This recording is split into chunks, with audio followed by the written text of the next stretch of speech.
안녕하세요, 여러분. 오늘도 제가 들려드릴 이야기가 하나 있습니다. 55세 은영 씨와 57세 민호 씨 부부의 이야기인데요. 겉으로 보기엔 정말 완벽해 보이는 중년 부부였어요. 서울 강남구 대치동에 위치한 40평대 아파트. 아침 7시 알람이 울리기도 전에 눈을 뜨는 은영의 하루가 시작됩니다. 20년째 변함없는 루틴이었어요. 일어나자마자 거실로 나가서 공기청정기를 켜고 정수기에서 미지근한 물 한 잔을 마신 다음 요가 매트를 깔았죠. 30분간의 요가가 끝나면 주방으로 향해서 아침 준비. 현미밥에 된장국, 나물 반찬 3가지, 그리고 남편이 좋아하는 계란말이까지. 정성스럽게 차린 밥상을 보고 있으면 은영 스스로도 대견했어요. 분당에서 대치동까지 출퇴근하는 남편 민호를 위해 도시락도 싸주고 양복에 먼지 하나 없이 브러시질까지 해주는 아내. 주변 사람들이 보기엔 정말 부러운 부부였거든요. 민호는 아내 아버지가 운영하는 중견 건설회사 대한종합건설에서 20년째 재무이사로 일하고 있었어요. 처음엔 말단 회계 직원으로 시작했지만 성실하고 꼼꼼한 성격 덕분에 장인어른의 신뢰를 받으며 승진을 거듭했죠. 회사는 아파트 분양업으로 나름 안정적인 수익을 올리고 있었고 민호의 연봉도 1억 2천만 원 정도로 중산층 이상의 생활을 유지할 수 있었어요. 아이들도 없어서 부부만의 시간을 충분히 보낼 수 있었고요. 그런데 이상했어요. 완벽해 보이는 모든 것들이 말이에요. 아침밥을 먹으면서도 부부는 거의 대화를 나누지 않았거든요. 민호는 스마트폰으로 뉴스를 보거나 주식 시세를 확인하고 은영은 그날 할 일들을 머릿속으로 정리하며 조용히 밥을 먹었어요. 출근길에 민호를 현관까지 배웅하는 은영. 넥타이를 다시 한번 매만져주며 다녀오라고 말하지만 민호의 대답은 항상 똑같았어요. 응, 그래. 저녁엔 조금 늦을 것 같으니까 먼저 먹어. 그리고 돌아서서 나가는 뒷모습. 은영은 그 뒷모습을 바라보며 뭔가 허전한 기분을 느꼈지만 곧 고개를 저으며 그런 생각을 지워버렸어요. 민호가 출근하고 나면 은영의 시간이 시작됐어요. 집안 정리정돈을 마치고 나서는 동네 문화센터에서 운영하는 요가 수업에 참석했죠. 비슷한 나이대의 여성들과 함께 운동하며 수다를 떨 수 있는 시간이 은영에게는 소중했어요. 은영아, 너희 남편은 정말 부러워. 매일 아침마다 도시락 싸주는 아내가 있으니까 얼마나 좋겠어? 요가 선생님인 미경이 부러워하며 말했을 때 은영은 미소를 지었지만 속으로는 복잡한 감정이 들었어요. 정말 민호가 자신의 정성을 알고 있을까? 고마워하고 있을까? 점심시간이 되면 혼자서 집에서 간단히 먹거나 가끔 동네 친구들과 만나서 식사를 했어요. 그런데 요즘 들어서 그런 시간들이 점점 지루하게 느껴졌거든요. 특히 친구들이 자식들 자랑을 할 때는 더욱 그랬어요. 은영과 민호는 결혼 초기부터 아이를 갖지 않기로 합의했었거든요. 둘 다 자유로운 생활을 선호했고 아이보다는 서로에게 집중하고 싶다고 말했었죠. 하지만 지금 생각해보니 그때 그런 결정을 내린 게 과연 옳았던 걸까 하는 의문이 들기 시작했어요. 오후 3시경 집에 돌아와서 저녁 준비를 시작하는 은영. 민호가 좋아할 만한 메뉴를 고민하며 마트에 장을 보러 나갔어요. 그런데 마트 계산대에서 카드를 긁는데 뭔가 이상했어요. 죄송합니다. 카드가 한도 초과로 결제가 안 되네요. 은영은 당황했어요. 가게 카드 한도가 500만 원이었는데 아직 월초라 그렇게 많이 쓸 리가 없었거든요. 결국 다른 카드로 결제를 하긴 했지만 뭔가 찜찜한 기분이 들었어요. 집에 돌아와서 민호에게 전화를 걸어봤지만 받지 않았어요. 업무 중이려니 하고 넘어갔지만 저녁이 되어도 연락이 없었죠. 평소보다 2시간이나 늦은 밤 10시에 민호가 집에 돌아왔어요. 피곤한 표정으로 현관문을 열고 들어서는 민호를 보며 은영이 말했어요. 여보, 오늘 카드가. 아, 피곤해 죽겠네. 샤워부터 하고 얘기하자. 민호는 은영의 말을 중간에 자르고 욕실로 들어가 버렸어요. 은영은 따뜻하게 데워둔 저녁을 혼자서 바라보며 한숨을 쉬었죠. 샤워를 마친 민호가 거실로 나왔을 때 은영은 조심스럽게 다시 말을 꺼냈어요. 여보, 오늘 마트에서 카드가 한도 초과라고 나오던데. 아, 그거? 회사 일로 급하게 쓸 일이 있어서. 내일 정리해줄게. 민호의 답변은 간단했지만 뭔가 자연스럽지 않았어요. 평소 같으면 자세히 설명해 주었을 텐데 말이에요. 그날 밤 침대에 누워서 은영은 뭔가 불안한 기분을 지울 수 없었어요. 옆에서 자고 있는 민호의 얼굴을 바라보니 언제부터인가 표정이 많이 굳어져 있었거든요. 다음 날 아침 평소와 다름없이 아침을 준비하는 은영.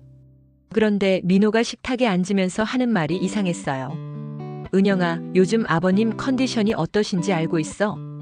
갑작스러운 질문에 은영이 고개를 들었어요. 시아버지는 70세로 아직 회사 일에 열정적으로 참여하고 계셨거든요. 아버님? 왜 갑자기? 저번 주에도 골프 치러 가셨는데. 아니, 그냥. 요즘 회사에서 좀 피곤해 보이셔서. 민호의 대답은 애매했어요. 하지만 은영은 별로 신경 쓰지 않았죠.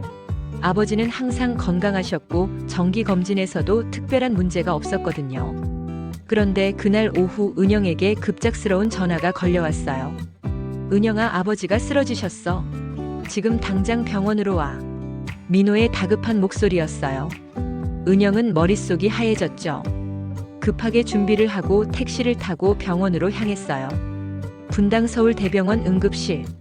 은영이 도착했을 때 민호는 이미 와 있었고 의료진들이 바쁘게 움직이고 있었어요. 여보, 무슨 일이야? 아버님은 괜찮으시고. 민호의 표정은 심각했어요. 의사가 나와서 설명해 주었는데 갑작스러운 뇌출혈이었다고 했어요. 다행히 생명에는 지장이 없지만 수술이 필요한 상황이라고 했죠. 수술이 진행되는 동안 은영과 민호는 복도에서 기다렸어요. 그런데 이상한 건 민호가 계속 핸드폰으로 누군가와 통화를 하고 있었거든요. 네, 알겠습니다.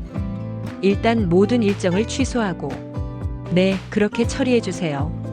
회사 일로 통화하는 것 같았지만 평소와는 다른 긴장감이 느껴졌어요. 은영이 궁금해서 물어봤지만 민호는 그냥 회사 업무 때문이라고만 답했죠. 수술이 끝나고 의사가 나왔을 때 다행히 성공적으로 마무리되었다는 소식을 들었어요. 하지만 회복까지는 시간이 걸릴 것 같다고 했죠. 그날 밤 집에 돌아와서 은영과 민호는 처음으로 오랫동안 대화를 나눴어요. 여보, 아버님이 쓰러지시니까 회사는 어떻게 되는 거야? 은영의 질문에 민호는 잠시 망설이다가 답했어요.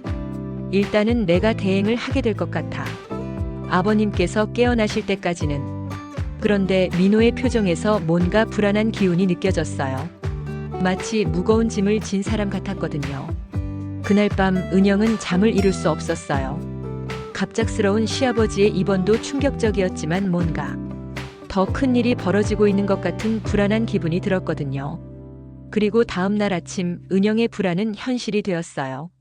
민호가 아침 식사도 거르고 서둘러 출근 준비를 하고 있을 때 현관문 벨이 울렸어요. 누군지 확인해 보니 정장을 입은 남자 2명이 서 있었죠. 대한종합건설 민호 이사님 땡 맞나요? 은영이 문을 열자마자 나온 말이었어요. 민호가 급하게 현관으로 나와서 그들과 이야기를 나누기 시작했죠. 하지만 목소리가 너무 작아서 은영은 제대로 들을 수 없었어요. 10분 정도 지나서 그들이 돌아가고 민호가 집으로 들어왔어요. 얼굴이 창백해져 있었죠. 여보, 방금 누구였어? 은영의 질문에 민호는 잠시 망설이다가 말했어요. 회사 일로 온 사람들이야. 그런데 그 대답이 너무나 부자연스러웠어요. 평소 같으면 자세히 설명해 주었을 텐데 이번에는 그냥 넘어가려고 했거든요. 그날 하루 종일 민호는 집에서 전화를 받고 있었어요. 보통 때는 주말에 회사 일을 거의 안 했는데 말이에요. 그리고 전화 내용도 평소와 달랐어요. 네, 알겠습니다. 최대한. 네, 시간을 좀 더 주시면. 무언가를 간청하는 듯한 목소리였어요. 은영은 점점 더 불안해졌죠. 그리고 그날 저녁 민호가 은영에게 말했어요. 은영아, 내일부터 며칠 동안 좀 바쁠 것 같아. 아버님 일도 있고 회사 일도 정리해야 할 게 많아서. 평소보다 훨씬 심각한 표정이었어요. 은영은 뭔가 중대한 일이 벌어지고 있다는 걸 직감했지만 구체적으로 무엇인지는 알 수 없었어요. 그날 밤 은영은 민호가 잠든 줄 알고 화장실을 가려고 일어났는데 민호가 거실에서 전화를 하고 있는 걸 발견했어요. 도대체 어떻게 된 거예요? 이런 식으로 갑자기 돈을 요구하시면 저희도. 민호의 목소리는 간절했고 동시에 절망적이었어요. 은영은 숨을 죽이고 들었지만 상대방이 뭐라고 하는지는 들을 수 없었죠. 통화가 끝나고 민호가 한숨을 크게 쉬는 소리가 들렸어요. 그리고 잠시 후 조용히 침실로 돌아오는 발걸음 소리.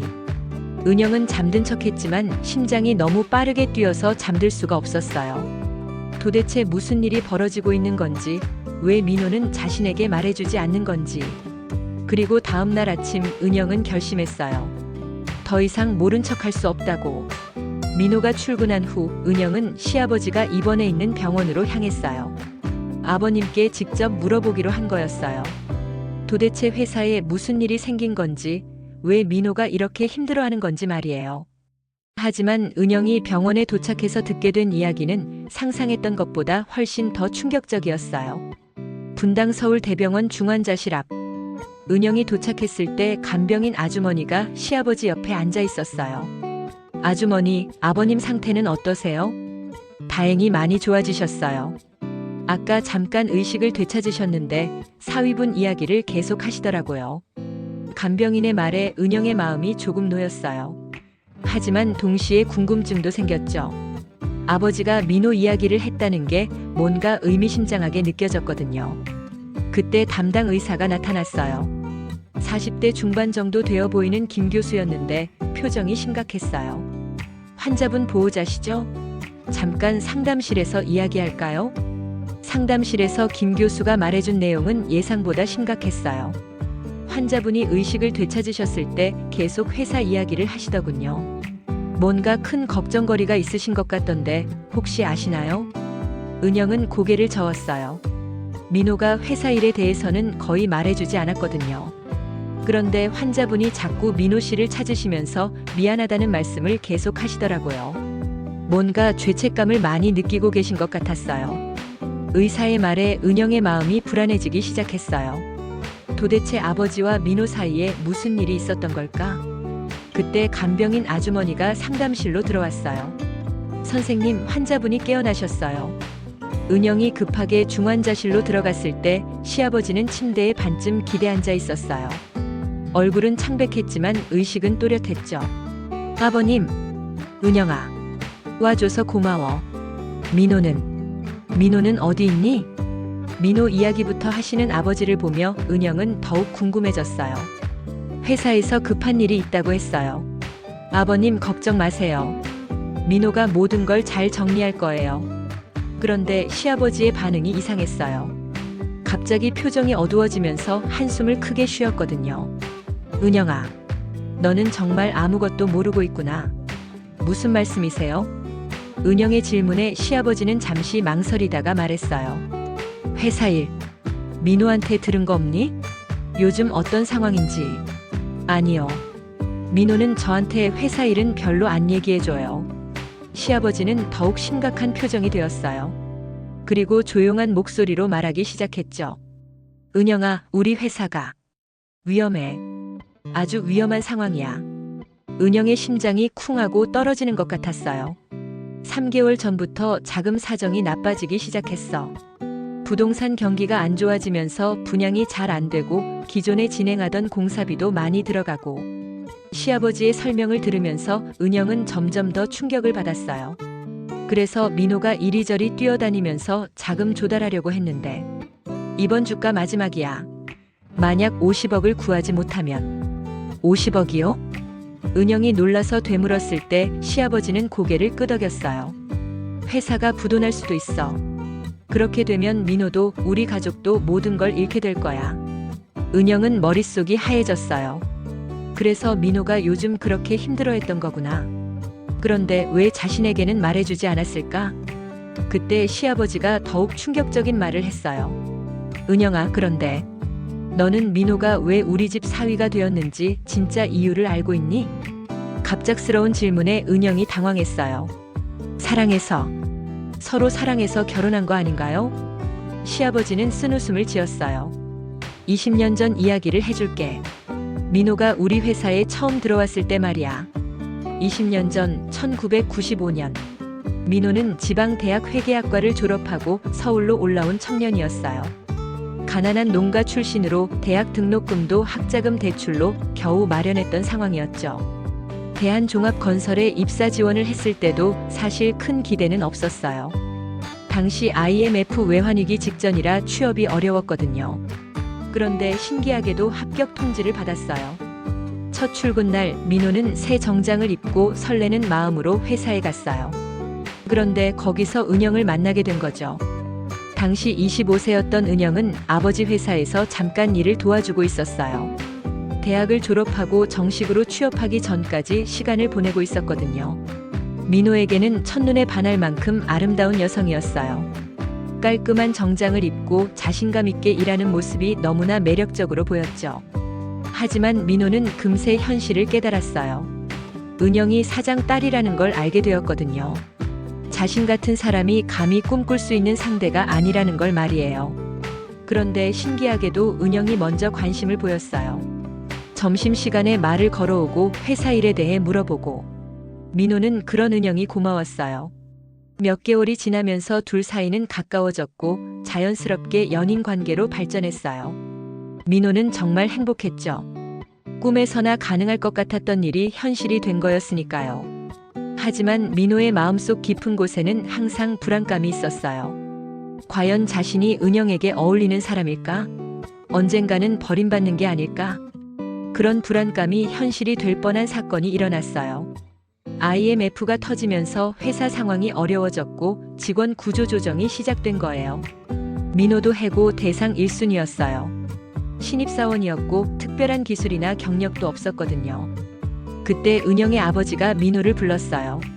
민호야, 너 우리 은영이와 어떤 사이니? 갑작스러운 질문에 민호는 당황했지만 솔직하게 답했어요. 사랑하고 있습니다. 그렇다면 결혼할 생각은 있니? 민호는 그 순간 깨달았어요. 이게 바로 기회라는 걸 말이에요.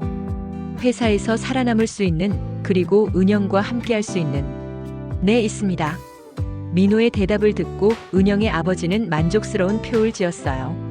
좋아. 그럼 우리 가족이 되는 거니까 회사 일도 더 열심히 해줘야겠어. 그렇게 민호는 해고 위기에서 벗어날 수 있었어요. 그리고 1년 후 은영과 결혼하게 되었죠. 시아버지의 이야기를 들으면서 은영의 얼굴은 점점 창백해졌어요. 그러니까 민호가 저와 결혼한 이유가. 시아버지는 고개를 저었어요. 처음에는 그랬을지도 모르지. 하지만 시간이 지나면서 진짜로 사랑하게 되었어. 그건 확실해. 하지만 은영의 마음속에는 큰 충격이 남아 있었어요. 20년 동안 믿어왔던 사랑이 사실은. 아버님, 민호가 그런 이야기를 하셨나요? 아니야. 민호는 한 번도 그런 말을 한 적이 없어. 오히려 너를 진심으로 사랑한다고 항상 말하더라. 그럼 어떻게 아시는 거예요? 시아버지는 한숨을 쉬었어요. 아버지의 직감이지. 그리고 민호가 가끔씩 보이는 표정을 보면 알 수 있어. 항상 불안해하거든. 언젠가는 모든 게 무너질까봐. 은영은 혼란스러워했어요. 그게 사실이라면 지금까지의 결혼 생활은 뭐였을까? 민호의 사랑은 진짜였을까? 아니면 거짓이었을까? 그때 시아버지가 손을 뻗어서 은영의 손을 잡았어요. 은영아, 중요한 건 지금이야. 민호가 왜 그렇게 힘들어하는지 이제 알겠지? 회사가 망하면 모든 게 끝나는 거야. 너와의 결혼도 지금까지 쌓아온 모든 것도. 은영은 눈물이 날 것 같았어요. 민호가 왜 그렇게 혼자서 모든 걸 감당하려고 했는지 이제야 이해할 수 있었거든요. 아버님, 제가 뭘 도와드릴까요? 시아버지는 고개를 저었어요. 지금은 민호를 믿어주는 수밖에 없어.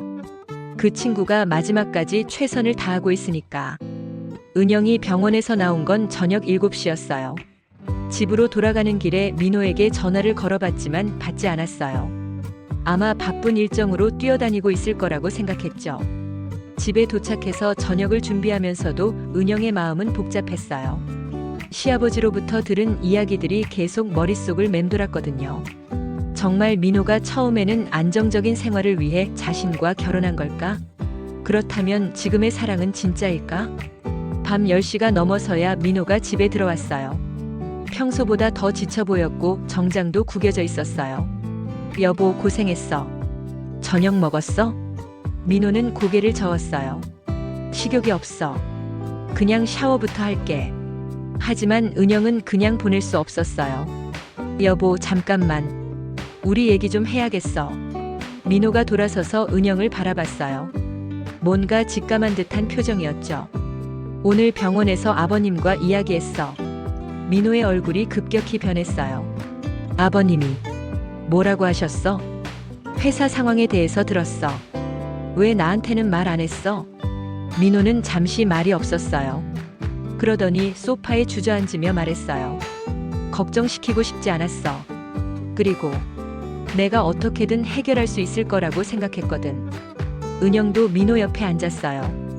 우리가 부부인데 이런 큰일을 나 혼자 모르고 있는 게 말이 돼? 미안해. 정말 미안해. 민호의 목소리에는 진심 어린 후회가 담겨 있었어요. 여보, 아버님이 또 다른 이야기도 하셨어. 민호가 긴장한 표정으로 은영을 바라봤어요. 20년 전 이야기. 우리가 왜 결혼하게 되었는지. 그 순간 민호의 얼굴이 창백해졌어요. 마치 가장 두려워했던 순간이 온 것처럼 말이에요. 은영아. 민호가 뭔가 말하려고 했지만 은영이 먼저 말했어요. 나는 정말 궁금해. 당신이 처음에 나를 사랑해서 결혼한 게 맞아? 아니면? 민호는 한참 동안 말이 없었어요. 그러더니 깊은 한숨을 쉬며 입을 열었어요. 은영아, 솔직하게 말할게. 거실에서 마주 앉은 은영과 민호.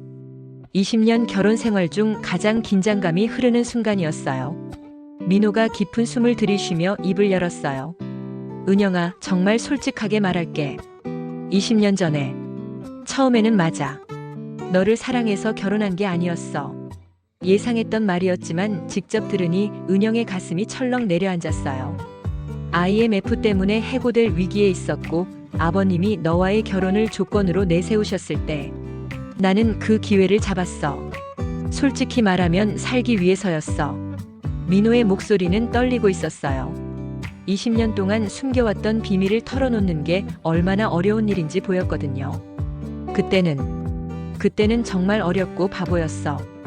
가난하게 자란 내가 안정적인 삶을 살 수 있는 기회라고 생각했거든.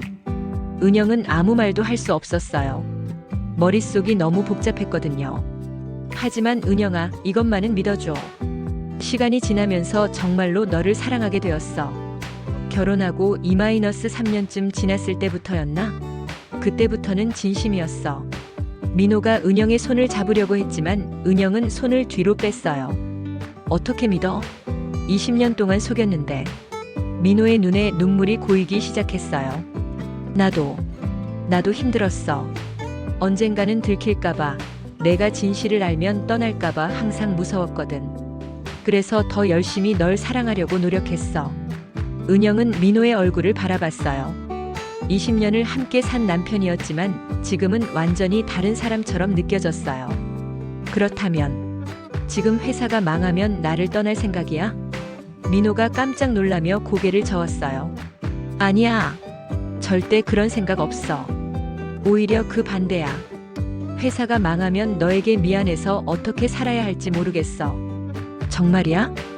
은영의 질문에 민호는 진심 어린 눈빛으로 대답했어요. 은영아, 나는 지금 너 없는 인생은 상상할 수 없어. 처음에 어떤 이유로 시작되었든 지금은 정말로 사랑해. 그 순간 현관문 벨이 울렸어요. 밤 11시가 넘은 시간에 누가 올까요? 은영이 인터폰을 확인해 보니 정장을 입은 남자 2명이 서 있었어요. 며칠 전에 왔던 사람들과 같은 사람들이었죠. 민호 씨, 나와서 이야기 좀 하시죠.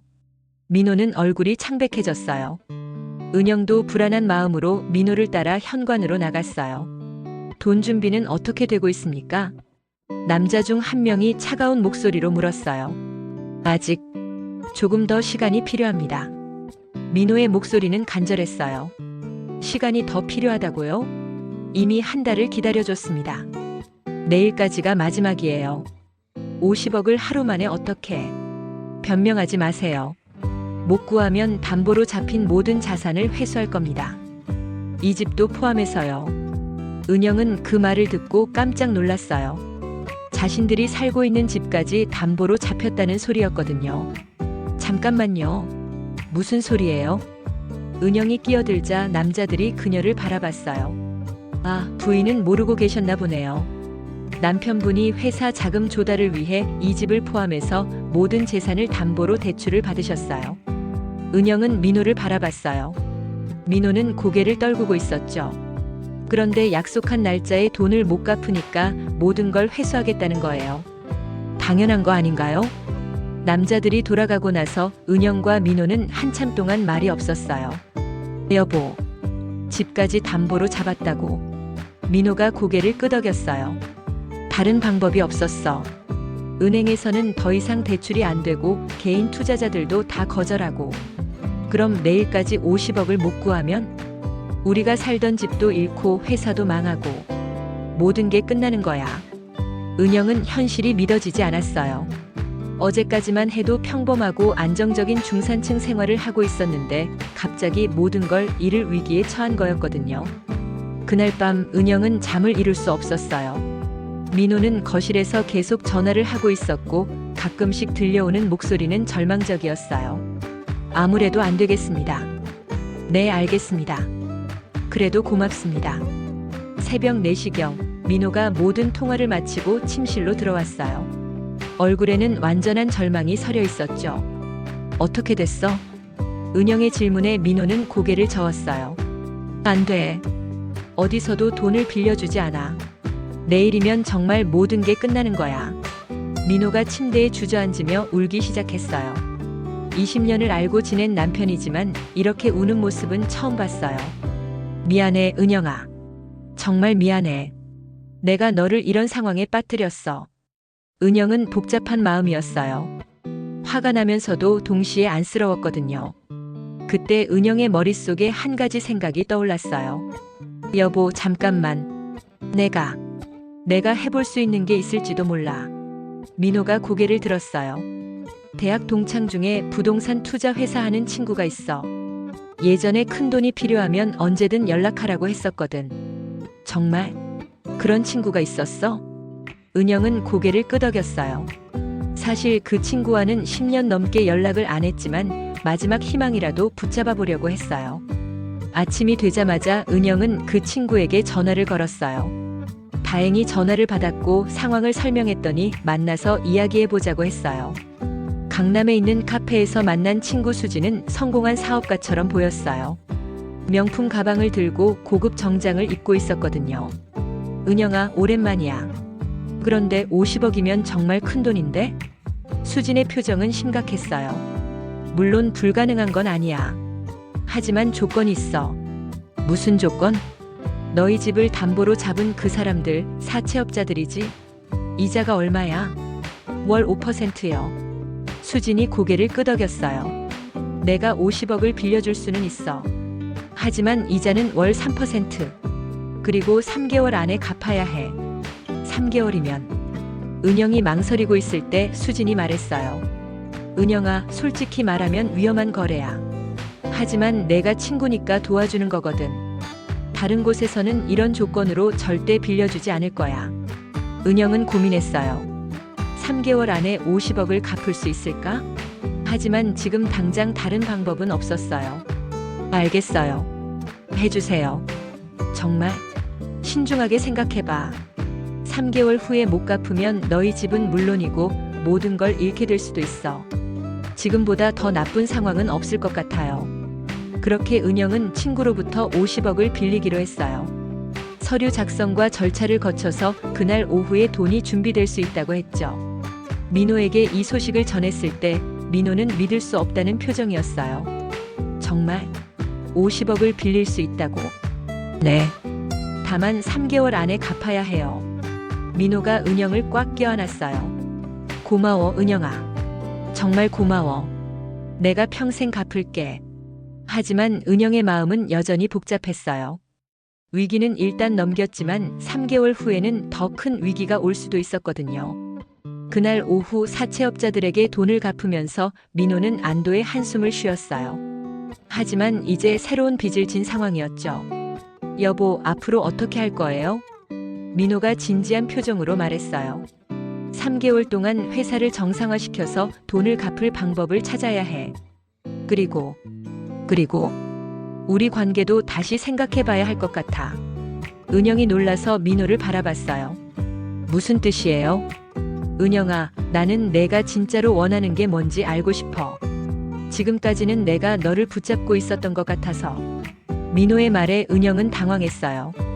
갑작스럽게 선택을 하라고 하는 거였거든요. 그런데 그때 은영의 핸드폰이 울렸어요. 병원에서 온 전화였어요. 환자분이 갑자기 상태가 나빠지셨어요. 지금 당장 오세요. 의료진의 다급한 목소리에 은영과 민호는 급하게 병원으로 향했어요. 병원에 도착했을 때 시아버지는 산소 마스크를 쓰고 있었고 의료진들이 응급처치를 하고 있었어요. 무슨 일인가요? 담당 의사가 심각한 표정으로 설명해 주었어요. 갑작스러운 재출혈이 발생했습니다. 다시 수술을 해야 할 수도 있어요. 그 순간 시아버지가 잠시 의식을 되찾았어요. 산소 마스크 너머로 민호를 부르는 소리가 들렸죠. 민호야, 가까이 와. 민호가 병상 옆으로 다가가자 시아버지가 작은 목소리로 말했어요. 회사는 어떻게 됐니? 아버님, 일단 위기는 넘겼어요. 걱정 마세요. 시아버지가 안도의 표정을 지었어요. 그리고 은영을 바라보며 말했어요. 은영아, 민호를 미워하지 마라. 그 친구도 많이 힘들었을 거야. 아버님. 그리고 시아버지는 다시 의식을 잃었어요. 의료진이 다시 응급처치를 시작했죠. 복도에서 기다리면서 은영과 민호는 서로를 바라봤어요. 여보, 솔직히 말해줘. 지금 내 마음이 어떤지. 은영의 질문에 민호는 진심 어린 목소리로 답했어요. 화가 나고 배신감도 들고. 하지만 동시에 이해도 돼. 그리고 무엇보다 아직도 사랑해. 정말? 네. 20년을 함께 살았는데 처음 시작이 어땠든 지금의 감정만은 진짜예요. 민호가 은영의 손을 잡았어요. 이번에는 은영이 손을 빼지 않았어요. 그럼 우리 다시 시작해 볼까요? 이번에는 정말 솔직하게. 은영의 말에 민호가 고개를 끄덕였어요. 네. 앞으로는 모든 걸 함께 결정하고 함께 견뎌내요. 그때 담당 의사가 나왔어요. 다행히 상태가 안정되었습니다. 하지만 앞으로 몇 주간은 계속 지켜봐야 할 것 같아요. 은영과 민호는 안도의 한숨을 쉬었어요. 적어도 오늘 하루의 위기는 모두 넘긴 것 같았거든요. 하지만 은영은 알고 있었어요. 진짜 시험은 이제부터라는 걸. 3개월 안에 50억을 갚아야 하고 회사도 정상화해야 하고 무엇보다 서로에 대한 신뢰도 다시 쌓아야 했거든요. 그날 밤 집에 돌아와서 은영과 민호는 처음으로 마음을 열고 이야기했어요. 여보, 앞으로 정말 힘든 시간이 될 거예요. 알아. 하지만 이번에는 함께 하자. 혼자서 감당하려고 하지 말고. 은영이 고개를 끄덕였어요. 그리고 한 가지 더. 아이 가지는 것도 다시 생각해 볼까요? 민호가 깜짝 놀라며 은영을 바라봤어요. 지금? 이런 상황에? 지금이라서 더 필요할지도 몰라요. 진짜 가족이 되기 위해서는. 민호가 은영을 꽉 껴안았어요. 은영아, 사랑해. 정말 사랑해. 나도 사랑해요. 20년 만에 처음으로 두 사람은 진심으로 서로를 사랑한다고 말할 수 있었어요. 비록 앞으로 험난한 길이 기다리고 있었지만 이제는 함께 걸어갈 수 있을 것 같았거든요. 하지만 은영은 아직 몰랐어요. 친구 수진이 숨기고 있는 진짜 목적이 무엇인지, 그리고 3개월 후에 찾아올 더 큰 시련이 무엇인지 말이에요. 50억을 갚은 지 일주일이 지났어요. 은영과 민호는 새로운 마음으로 위기를 극복해 보려고 노력하고 있었어요. 민호는 매일 새벽 6시에 일어나서 회사로 향했어요. 시아버지가 입원해 계신 동안 모든 업무를 혼자서 처리해야 했거든요. 그리고 3개월 안에 50억을 마련하기 위해서는 새로운 사업을 추진해야 했어요. 은영도 달라졌어요. 예전처럼 집에서만 있지 않고 민호를 도와서 회사 일에 참여하기 시작했거든요. 20년 동안 전업주부로 지냈지만 대학에서 경영학을 전공했던 경험이 도움이 되었어요. 여보, 이 분양 사업 어떻게 생각해? 민호가 새로운 아파트 분양 계획서를 보여주며 물었어요. 위치는 좋은데 자금이 너무 많이 들어가는 것 같아요. 지금 우리 상황에서는 위험하지 않을까요? 은영의 지적이 정확했어요. 민호도 그 점을 고민하고 있었거든요. 그렇긴 한데 이 사업이 성공하면 3개월 안에 돈을 갚을 수 있어. 하지만 실패하면? 그럼 정말 모든 게 끝나는 거지. 두 사람이 고민하고 있을 때 민호의 핸드폰이 울렸어요. 수진이었어요. 은영아, 민호 씨와 함께 시간 있을 때 만날 수 있을까? 사업 이야기 좀 하고 싶어서. 수진의 제안에 은영은 조금 이상하다고 생각했어요. 왜 갑자기 사업 이야기를 하고 싶어 할까? 다음 날 강남의 고급 레스토랑에서 만난 수진은 평소보다 더 화려하게 차려입고 있었어요. 민호 씨, 처음 뵙네요. 수진이에요. 수진이 민호에게 명함을 건네며 인사했어요. 명함에는 골든 인베스트먼트 대표이사 김수진이라고 적혀 있었죠. 와, 수진아. 대표이사라니 대단한데? 은영이 놀라며 말했을 때 수진은 자신만만한 미소를 지었어요. 요즘 부동산 투자가 잘 되어서. 그런데 민호 씨, 대한종합건설이 어떤 상황인지 좀 더 자세히 들을 수 있을까요? 민호는 조심스럽게 회사 상황을 설명했어요. 물론 너무 자세한 내용은 피했지만요. 그렇다면 새로운 사업 계획은 어떻게 되나요? 수진이 관심 있게 물어보자 민호는 분양 사업 계획을 간단히 설명했어요. 흥미롭네요. 혹시 투자 파트너가 필요하시다면 저희 회사에서 도움을 드릴 수 있을 것 같은데요. 은영이 놀라서 수진을 바라봤어요. 정말? 그런데 위험하지 않을까? 수진이 웃으며 대답했어요. 사업이라는 게 원래 위험한 거잖아. 하지만 제대로 된 사업이라면 투자할 만하죠. 그날 저녁 집에 돌아와서 은영과 민호는 수진의 제안에 대해 이야기했어요. 여보, 수진이 좀 이상하지 않았어요? 왜? 도움을 주겠다는데? 아니, 뭔가 너무 적극적이었다고 해야 하나? 예전에는 그런 성격이 아니었거든요. 민호는 은영의 걱정을 이해했지만 지금 상황에서는 도움이 절실했어요. 하지만 지금으로서는 다른 선택지가 없지 않을까? 수진이 아니면 투자받을 곳이 없어. 그날 밤 은영은 수진에 대해 더 알아보기로 결심했어요. 인터넷에서 골든 인베스트먼트를 검색해봤는데 회사 정보가 별로 없었어요.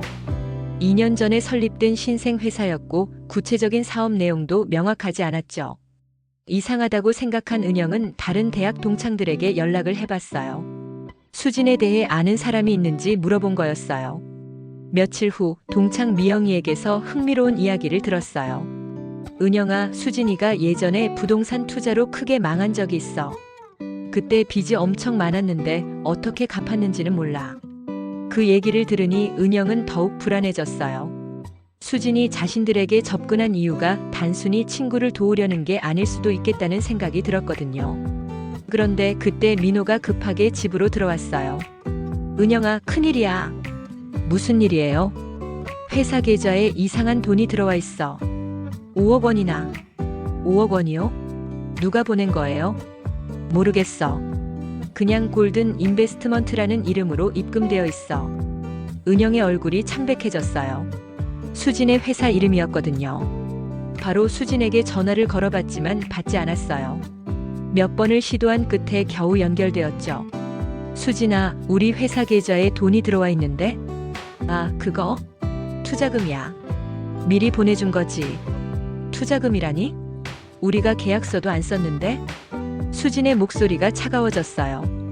은영아, 나는 내 친구니까 믿고 투자하는 거야. 계약서는 나중에 써도 되잖아. 하지만 우리는 아직 결정을 안 했어요. 이미 돈은 보냈으니까 결정된 거지. 그리고 은영아, 한 가지 말해둘 게 있어. 무엇을? 내 남편이 빌린 50억. 그거 내 돈만이 아니야. 은영의 심장이 철렁했어요. 무슨 소리예요? 내가 다른 투자자들한테서 빌린 돈이야. 그 사람들이 3개월 후에 돈을 못 받으면 글쎄 어떻게 될지 모르겠어. 은영은 수진의 말에 충격을 받았어요. 이제야 수진의 진짜 의도를 알 것 같았거든요. 수진아, 당신 지금 우리를 협박하는 거예요? 협박이라니. 나는 친구를 도와주는 거야. 다만 내 상황도 어렵다는 걸 이해해줬으면 해서. 통화가 끝나고 나서 은영은 민호에게 모든 상황을 설명했어요. 그럼 우리가 수진의 투자를 받을 수밖에 없는 상황이라는 거네. 그런 것 같아요. 거절하면 50억 갚을 방법이 없잖아요. 민호는 한숨을 쉬었어요. 함정에 빠진 기분이야. 다음 날 수진이 사무실로 찾아왔어요. 이번에는 변호사까지 동행했죠.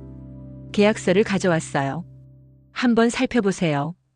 변호사가 건네준 계약서를 보니 내용이 상당히 복잡했어요.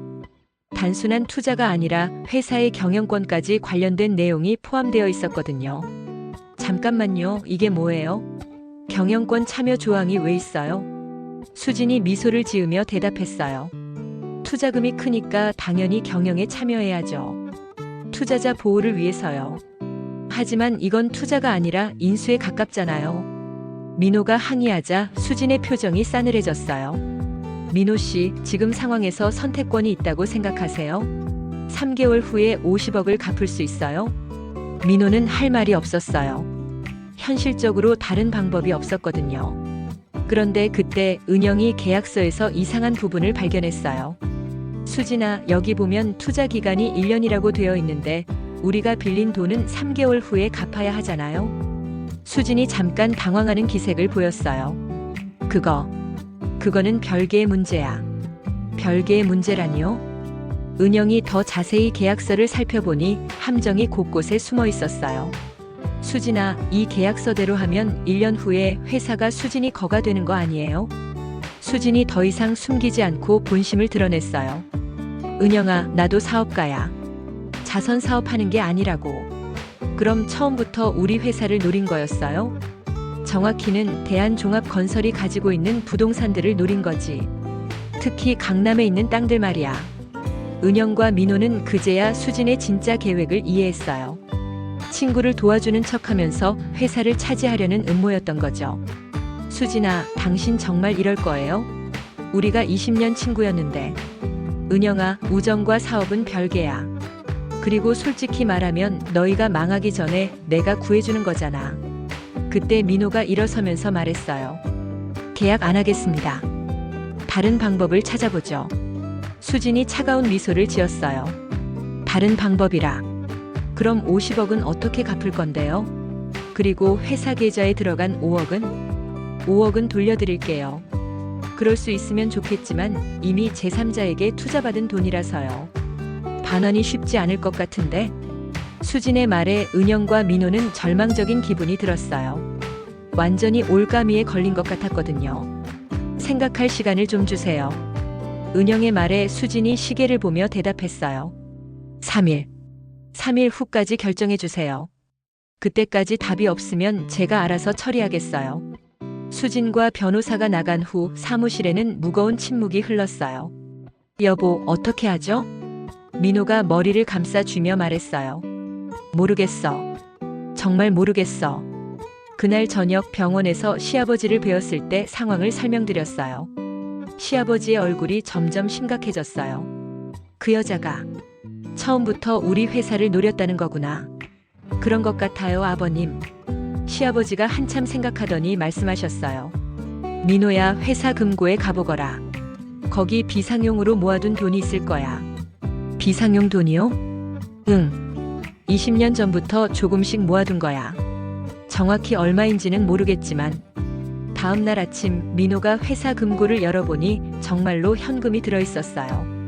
정확히 15억 원이었죠. 이 돈으로 뭔가 할 수 있을까? 은영이 생각에 잠겼을 때 갑자기 좋은 아이디어가 떠올랐어요.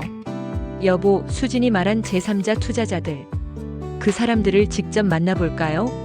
무슨 뜻이야? 수진이 거짓말을 하고 있을지도 몰라요. 정말로 그런 사람들이 있는지, 있다면 직접 거래할 수 있는지. 민호의 눈이 반짝였어요. 그래, 한번 해보자. 그날 오후 은영과 민호는 수진의 회사로 찾아갔어요. 하지만 수진은 없었고 직원들도 별로 없었어요. 이상하네요. 대표이사 회사치고는 너무 한산한데? 민호의 말에 은영도 동감했어요. 혹시 가짜 회사인 건 아닐까?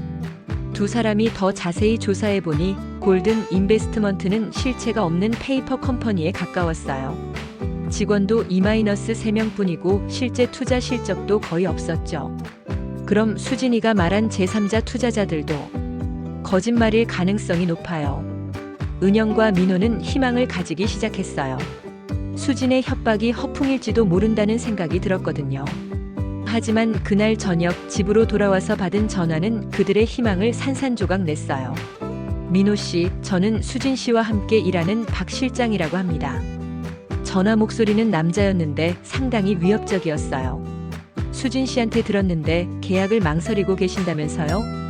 저희가 아직 검토 중입니다. 검토라. 그럴 시간이 있으신가요? 내일까지 답을 주시지 않으면 저희도 다른 방법을 생각해 봐야겠습니다. 다른 방법이라니요? 50억을 즉시 회수하는 거죠. 그리고 그동안의 이자도 함께요. 통화가 끝나고 나서 은영과 민호는 다시 절망감에 빠졌어요. 결국 선택권이 없는 거네요. 그런 것 같아요. 그런데 바로 그때 민호의 핸드폰에 문자 메시지가 왔어요.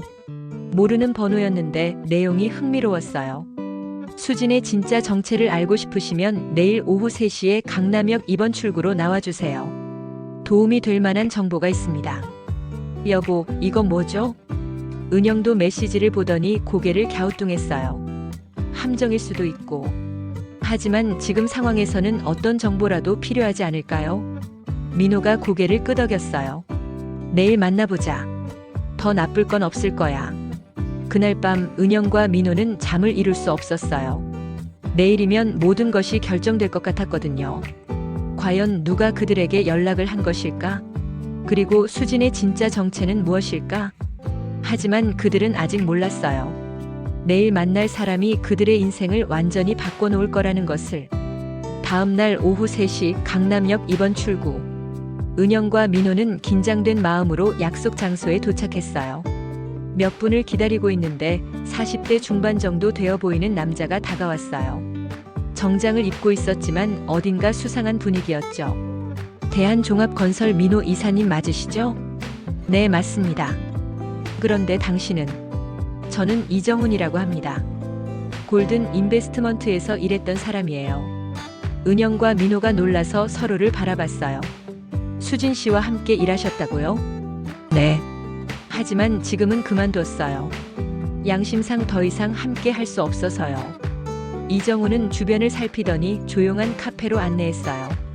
카페에서 이정훈이 들려준 이야기는 충격적이었어요. 수진 씨는 정말 위험한 사람이에요. 부동산 투자회사라고 하지만 실제로는 사기에 가깝죠. 사기요? 네. 저도 처음에는 몰랐어요. 하지만 일을 하다 보니 수진 씨가 어떤 식으로 일하는지 알게 되었거든요. 이정훈의 설명에 따르면 수진은 경영 위기에 처한 중소기업들을 타겟으로 하고 있었어요.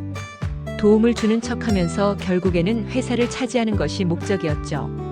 지금까지 몇 개 회사를 그런 식으로 최소 5개는 되죠. 모두 비슷한 패턴이에요.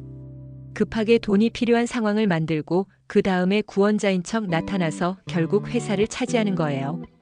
은영이 분노하며 물었어요. 그럼 우리도 처음부터 계획된 일이었다는 거예요? 정확히는 기회를 노리고 있었던 것 같아요. 수진 씨가 은영 씨를 계속 주시하고 있었거든요.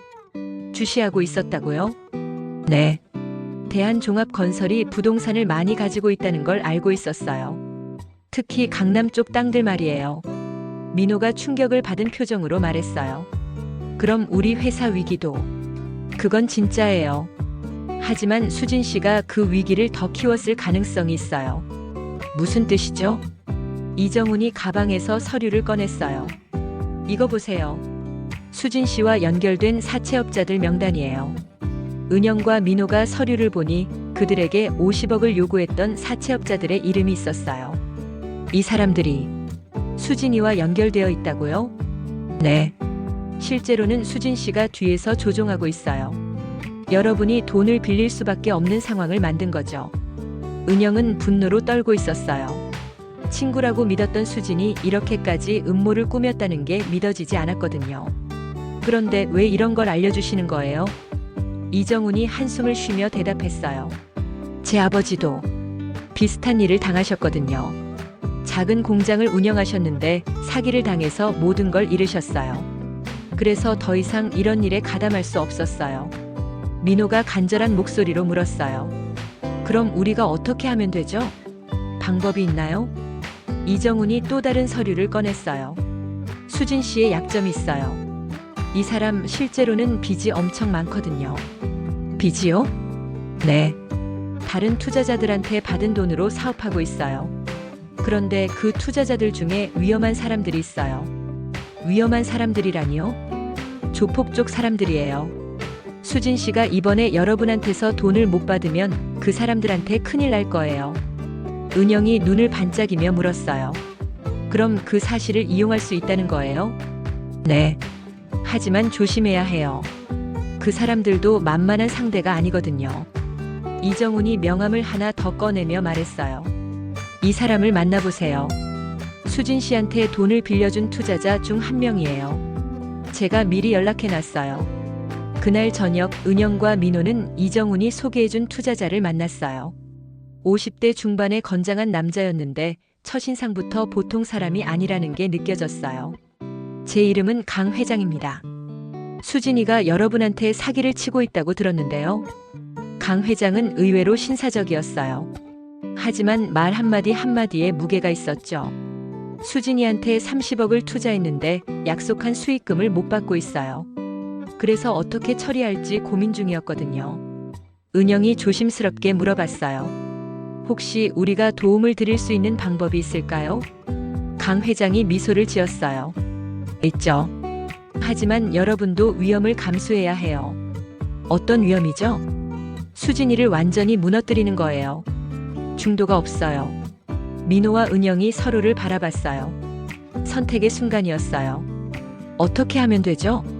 강 회장이 계획을 설명해주기 시작했어요. 우선 수진이가 다른 사람들한테서 받은 투자금을 모두 공개해야 해요. 그러면 수진이는 사기죄로 고발당할 거예요.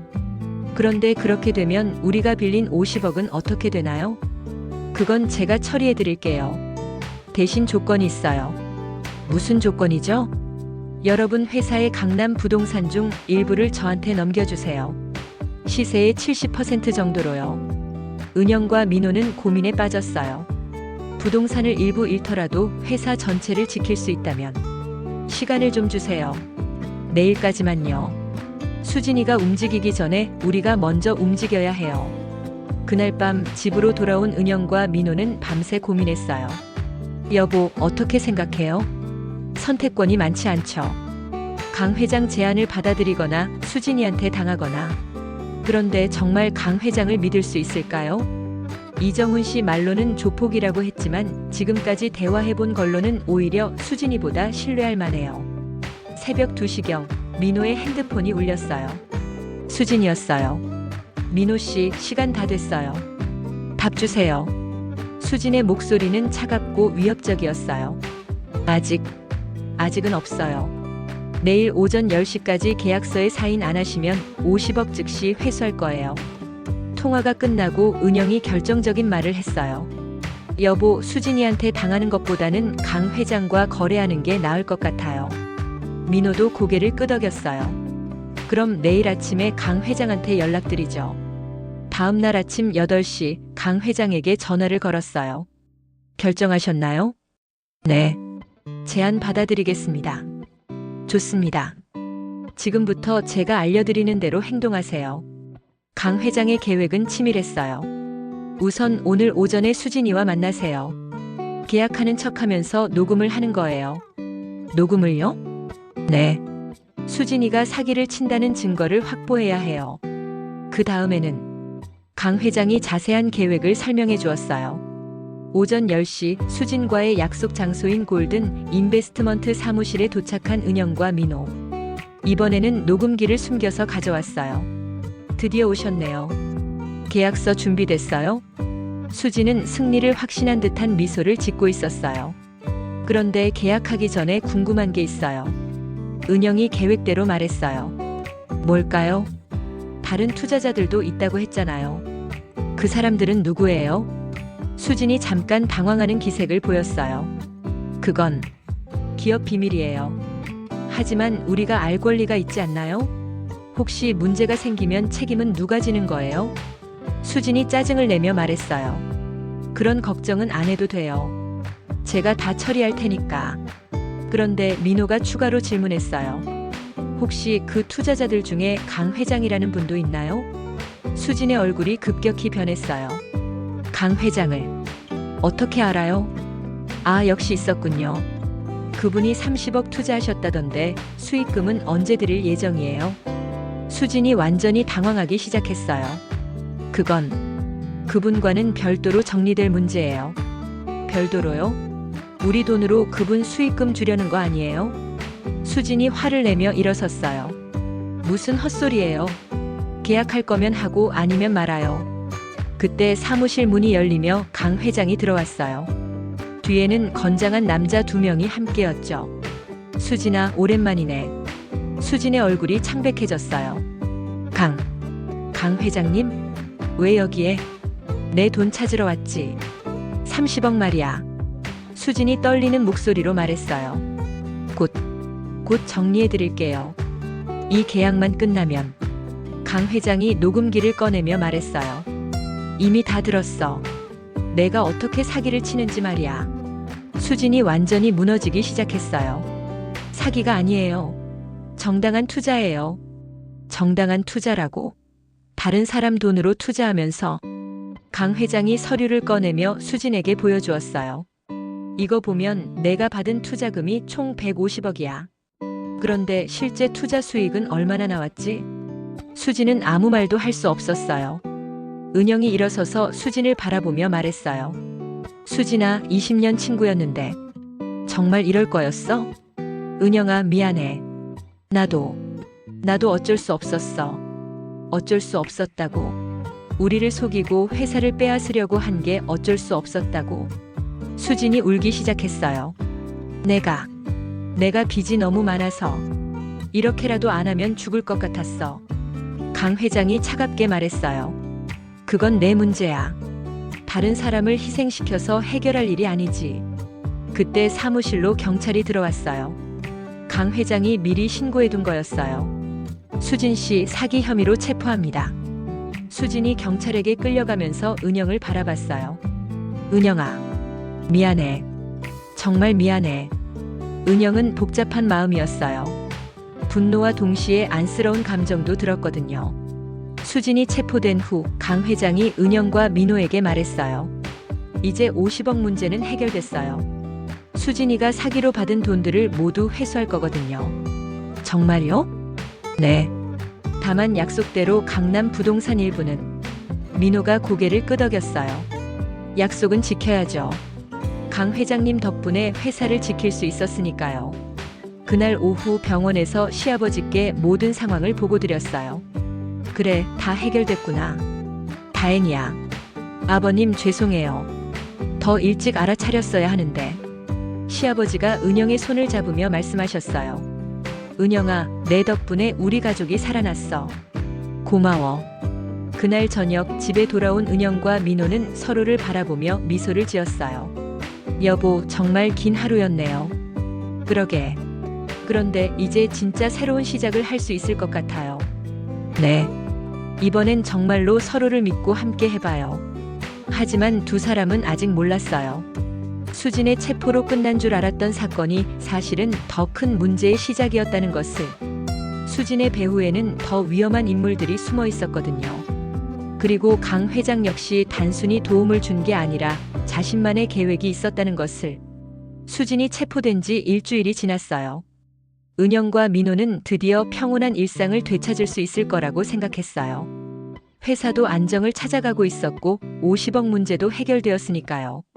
시아버지의 건강도 많이 회복되어서 다음 주에는 퇴원할 수 있다고 했어요. 여보, 정말 끝난 것 같네요. 은영이 안도의 한숨을 쉬며 말했을 때 민호도 고개를 끄덕였어요. 그러게. 이제 진짜로 새로운 시작을 할 수 있을 것 같아. 그런데 그날 오후 뜻밖의 전화가 걸려왔어요. 강 회장이었어요.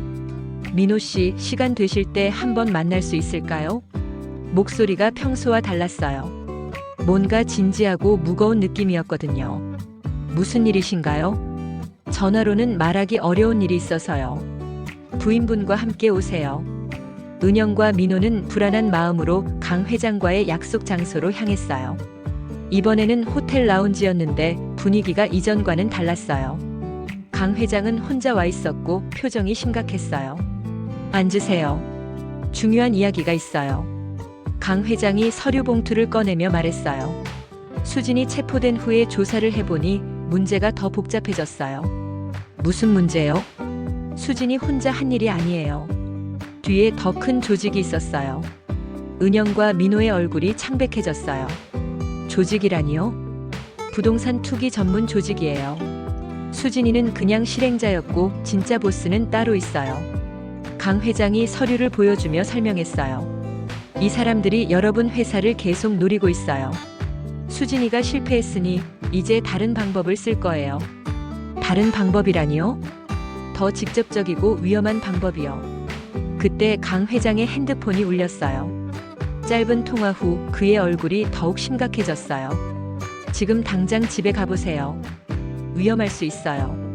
은영과 민호는 급하게 집으로 향했어요. 마음이 불안했지만 설마 하는 생각도 있었죠. 하지만 아파트 단지에 도착했을 때 경찰차가 여러 대 서 있는 걸 보고 깜짝 놀랐어요. 무슨 일이죠? 경찰관이 그들을 확인하고 설명해 주었어요. 댁에 침입한 흔적이 있어요. 다행히 훔쳐간 건 없는 것 같지만 집안을 확인해 보니 정말 누군가가 뒤진 흔적이 있었어요. 서류들이 흩어져 있고 서랍들이 모두 열려 있었죠. 뭘 찾았던 걸까요?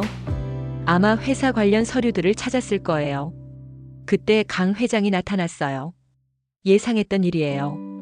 이제 본격적으로 시작된 거예요. 본격적으로요? 네. 이 사람들은 포기하지 않아요. 수진이가 실패했으니 이제 다른 방법을 쓸 거예요.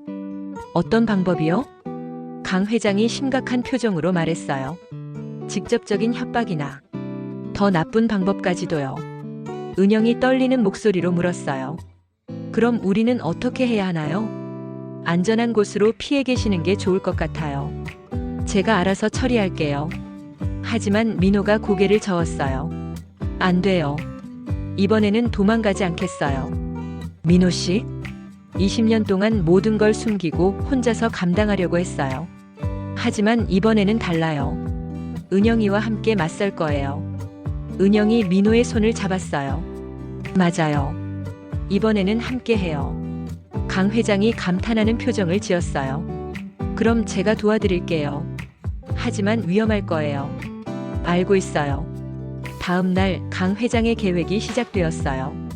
그 조직의 보스를 직접 만나서 협상하는 거였어요. 위험한 일이었지만 계속 도망만 다닐 수는 없었거든요. 오후 3시 강남의 한 빌딩에서 만남이 성사되었어요. 상대방은 50대 후반의 남자였는데 첫인상부터 범상치 않았어요. 최 회장이라고 하더군요. 네. 소문 많이 들었어요. 최 회장이 은영과 민호를 바라보며 말했어요. 수진이가 실패해서 아쉽더군요.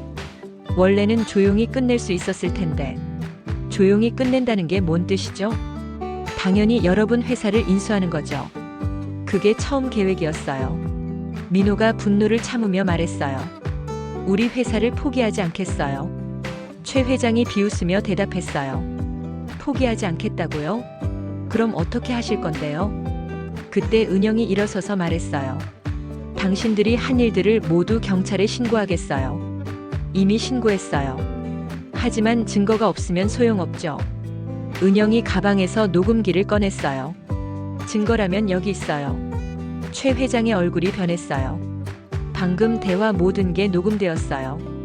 회사 인수 계획부터 협박까지 전부요. 그때 최 회장의 부하들이 일어서려고 했지만 강 회장이 손짓으로 제지했어요. 최 회장, 게임 끝났어요.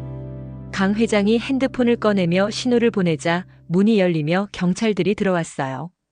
최 씨, 공갈 및 협박 혐의로 체포합니다. 최 회장이 체포되면서 모든 위기가 끝났어요. 밖으로 나온 은영과 민호는 서로를 바라보며 미소를 지었어요. 여보, 우리가 해냈어요. 정말 대단했어요.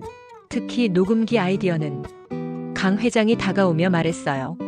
두 분이 정말 훌륭했어요. 용기 있게 맞선 덕분에 해결할 수 있었어요. 강 회장님 덕분이에요. 아니에요. 두 분의 사랑과 신뢰가 있었기 때문에 가능한 일이었어요.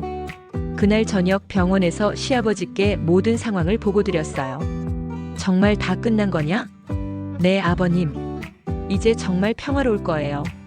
시아버지가 은영과 민호를 바라보며 말씀하셨어요. 20년 동안 이런 위기가 올 줄은 몰랐는데 그래도 너희 둘이 이겨냈구나.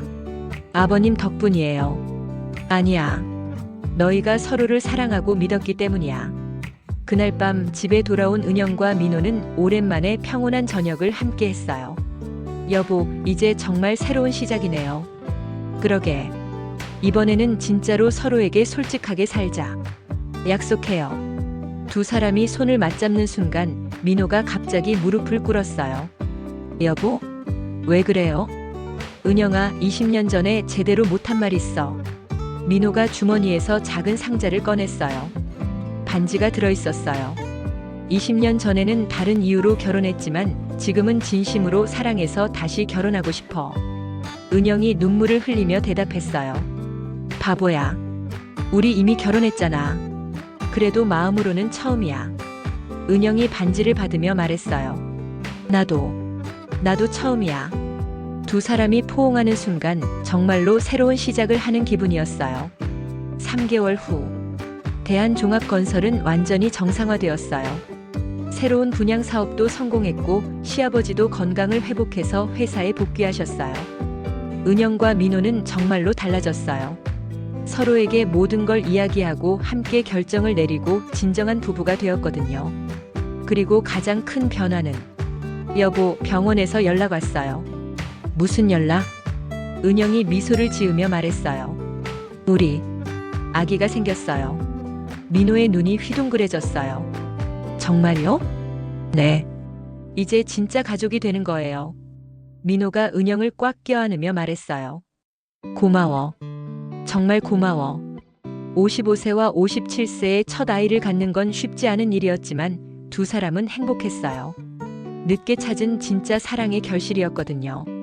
6개월 후, 시아버지가 완전히 회복되어서 회사 경영을 다시 맡으셨어요. 민호는 부사장으로 승진했고 은영은 기획실장으로 회사에 정식 입사했어요. 임신 6개월이 된 은영은 배가 많이 불렀지만 일하는 재미를 알아가고 있었어요. 여보, 오늘 초음파 검사 어땠어요? 건강한 남자아이래요. 정말요? 아들이라고요? 네. 이름 뭐라고 할까요? 민호가 생각하더니 말했어요. 진우는 어때요? 진실할 진, 사랑할 우. 좋네요. 진짜 사랑을 뜻하는 이름이네요. 그날 저녁 시아버지께 소식을 전해드렸을 때 너무 기뻐하셨어요. 손자라니. 정말 기다렸는데. 아버님 이름도 지었어요. 진우라고요. 진우. 좋은 이름이구나. 1년 후. 진우가 태어난 지 3개월이 되었어요. 건강한 아기였고 은영과 민호는 늦둥이 아들을 정말 사랑했어요. 회사도 계속 성장하고 있었어요. 강 회장과는 좋은 사업 파트너가 되었고 새로운 프로젝트도 많이 진행하고 있었거든요. 여보, 진우가 웃고 있어요. 정말이네요. 우리 아들 참 예뻐요. 은영이 민호를 바라보며 말했어요. 여보, 행복해요? 너무 행복해. 20년 전에는 상상도 못했을 만큼. 나도요. 위기가 있었지만 그 덕분에 진짜 사랑을 알게 된 것 같아요. 그때 현관문 벨이 울렸어요. 택배였는데 발신자가 이상했어요. 김수진이라고 되어 있었거든요. 수진이가? 은영이 소포를 열어보니 편지와 작은 선물이 들어있었어요. 편지에는 이렇게 쓰여 있었어요. 은영아, 정말 미안해. 감옥에서 많은 생각을 했어. 내가 얼마나 나쁜 일을 했는지 깨달았어. 아기 낳았다는 소식 들었어. 축하해. 늦었지만 진심으로 사과하고 싶어. 행복하게 살아. 마이너스 수진. 은영이 편지를 읽고 나서 한참 동안 생각에 잠겼어요. 여보, 수진이를 용서할 수 있을까요? 민호가 진우를 안고 있다가 말했어요. 용서는 우리 자신을 위해서도 필요한 것 같아요. 원한을 품고 살기에는 인생이 너무 소중하잖아요. 그날 은영은 수진에게 답장을 썼어요. 수진아, 편지 고마워. 많이 힘들었지만 그 일이 없었다면 우리가 진짜 사랑을 찾을 수 없었을지도 몰라. 용서할게. 너도 새로운 시작을 하기를 바라. 건강하게 지내. 마이너스 은영. 2년 후. 진우가 돌이 되는 날 큰 잔치를 열었어요. 친구들과 동료들이 모두 모여서 축하해 주었어요. 강 회장도 와서 축하해 주었고 이정훈 씨도 가족과 함께 참석했어요. 민호가 건배사를 했어요. 여러분, 오늘 이 자리에 와주셔서 감사합니다. 지난 몇 년간 많은 일이 있었지만 결국 사랑이 승리했습니다. 진우가 건강하게 자라서 좋은 사람이 되기를 바라고 우리 모두가 행복하게 살기를 바랍니다. 모든 사람들이 박수를 치며 건배했어요. 은영이 민호에게 속삭였어요. 여보, 정말 행복해요. 나도. 이보다 더 행복할 수는 없을 것 같아. 시아버지가 진우를 안고 계시며 말씀하셨어요. 이 아이가 우리 집안의 새로운 희망이구나. 그날 밤 잔치가 끝나고 모든 사람들이 돌아간 후 은영과 민호는 진우를 재우고 거실에서 차를 마시며 이야기했어요. 여보, 우리 인생이 정말 드라마틱했네요. 그러게. 하지만 결말이 해피엔딩이라서 다행이에요. 이제부터가 진짜 시작이겠죠? 네. 진우와 함께 행복한 가정을 만들어요. 두 사람이 손을 맞잡고 미래를 꿈꾸는 모습이 정말 아름다웠어요. 5년 후 FIL 오주유이. 진우가 5살이 되었어요. 건강하고 똑똑한 아이로 자라고 있었죠. 대한종합건설은 중견기업으로 성장했고 은영과 민호는 이제 진짜 행복한 부부가 되었어요. 시아버지는 75세가 되셨지만 여전히 건강하셨고 손자 진우를 무척 사랑하셨어요. 할아버지, 또 이야기해주세요. 진우가 시아버지에게 매달리며 말했어요. 어떤 이야기? 아빠, 엄마가 어떻게 만났는지. 시아버지가 웃으며 대답하셨어요. 그건 정말 긴 이야기란다. 아빠와 엄마는 처음에는 은영과 민호가 서로를 바라보며 미소를 지었어요. 이제 그 이야기도 아름다운 추억이 되었거든요. 여보, 우리 정말 멀리 왔네요. 그러게요. 55세에 진짜 사랑을 찾았으니까요. 그리고 진우도 생겼고 우리 인생에서 가장 소중한 선물이죠. 그날 저녁 진우를 재운 후 은영과 민호는 베란다에서 야경을 보며 대화했어요. 여보, 만약 20년 전으로 돌아간다면 어떻게 하겠어요? 글쎄요. 아마 똑같이 할 것 같아요. 똑같이요? 네. 그래야 지금의 우리가 있을 수 있으니까요. 민호의 말에 은영이 고개를 끄덕였어요. 맞아요. 모든 일이 다 의미가 있었던 것 같아요. 두 사람이 서로를 바라보며 마지막으로 말했어요. 사랑해요. 나도 사랑해. 진정한 사랑은 나이에 상관없이 찾아올 수 있습니다. 때로는 위기가 오히려 더 깊은 사랑을 발견하게 해주기도 하죠. 은영과 민호처럼 서로를 믿고 함께 어려움을 극복해 나간다면 어떤 시련도 이겨낼 수 있을 것입니다. 사랑하는 사람이 있다면 오늘 당장 사랑한다고 말해보세요. 그리고 함께 있는 시간을 소중히 여기세요. 인생은 한 번뿐이니까요.